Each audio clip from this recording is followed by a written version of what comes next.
बिस्मिल्लाहिर्रहमानिर्रहीम। Welcome to इरफास cooking world. मैं हूँ इरफा और आज मेरे किचन में बन रहे हैं आलू के पराठे। आलू के पराठे का नाम सुनकर आपको लगेगा कि बहुत ही मेहनत का काम है और इतनी मेहनत के बाद भी सही नहीं बनते। कभी आलू बाहर निकल आते हैं और कभी पराठा फट जाता है। कहीं से मोटे बनते हैं, कहीं से पतले बनते हैं, सही गोल नहीं बनते और बहुत सारे मसले होते हैं।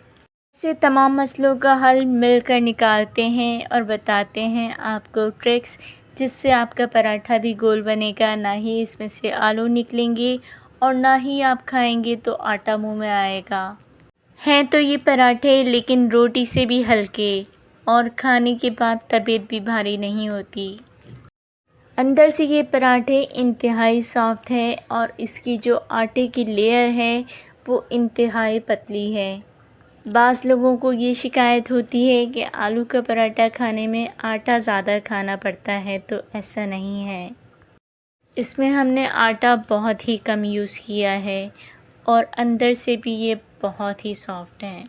तारीफ़ें तो बहुत हो गई, तो अब बनाना शुरू करते हैं इस दुआ के साथ, या अल्लाह जो हमारे मुक़द्दर में नहीं, इसकी कोशिश और तमन्ना में हमें मुब्तला मत करना, और जो हमारे तकदीर में लिख दिया है उसे हमारे लिए आसान कर दे।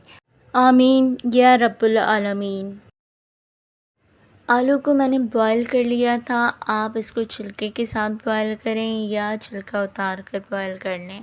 और उसके बाद मैंने इसके पतले पतले पीसेस काट लिए थे। इसे हम जब काट लेंगे तो हमें इसको मैश करने की ज़रूरत नहीं है।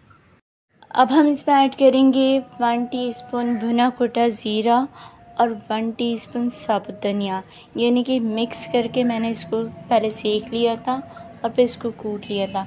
हाफ़ टी स्पून नमक ऐड करूँगी, 1 टीस्पून कुटी हुई लाल मिर्च ऐड करूँगी, 1 टीस्पून आमचूर पाउडर या आप इसको खटाई पाउडर भी कह सकते हैं।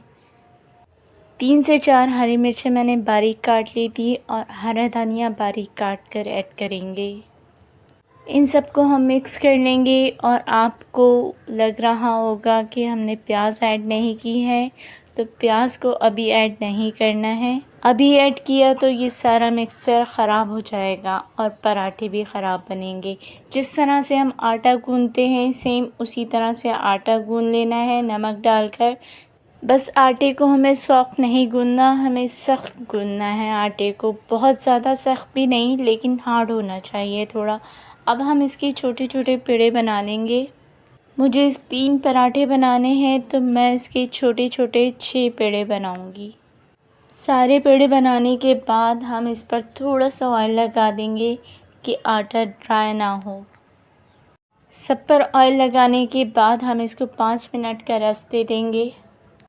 इसके बाद हम एक एक पेड़ा लेते जाएंगे, उसको ड्राई आटे में कोट करेंगे और पतला सा बेल लेंगे।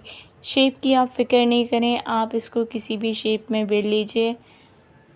बेलने के बाद हम एक स्टील की प्लेट ले लेंगे और उसको इसके ऊपर उल्टा करके रखेंगे और इसका साइज़ ले लेंगे। थोड़ा सा इसको प्रेस करेंगे तो जो एक्स्ट्रा आटा होगा वो निकल आएगा और पराठे का शेप बन जाएगा। इसी तरह से हम पराठे बना लेंगे और उसको एक प्लेट पर रखते जाएंगे, लेकिन उसके ऊपर हम ड्राई आटा भी थोड़ा सा छिड़केंगे ताकि ये एक दूसरे से चिपके ना। अब मैं दूसरा पराठा भी इसी तरह से बेलकर और प्लेट रखकर और इसका शेप ले लूँगी। इसको भी हम उसी प्लेट में रख देंगे, थोड़ा सा ड्राई आटा छिड़क कर। अब हम फिलिंग करना शुरू करते हैं। तो उसके लिए एक पराठा ले लिया है जो अभी हमने बेला है और मिक्सचर इसके ऊपर हम प्रेस कर देंगे। अब दूसरा पराठा जो हमने बेल कर रखा है वो इसके ऊपर ही हम फिक्स कर देंगे और साइडों से इसको हम प्रेस कर देंगे ताकि आलू ना निकले। अगर आप चाहें कि यही साइज़ ठीक है तो इसी तरह से इसको सेक लीजिए। अगर आप साइज़ बड़ा करना चाहते हैं तो बड़ा भी आप आराम से कर सकते हैं। इस पर ड्राई आटा छिड़कें और इसको थोड़ा सा बेल लीजिए और अब हम इसको सेक लेते हैं।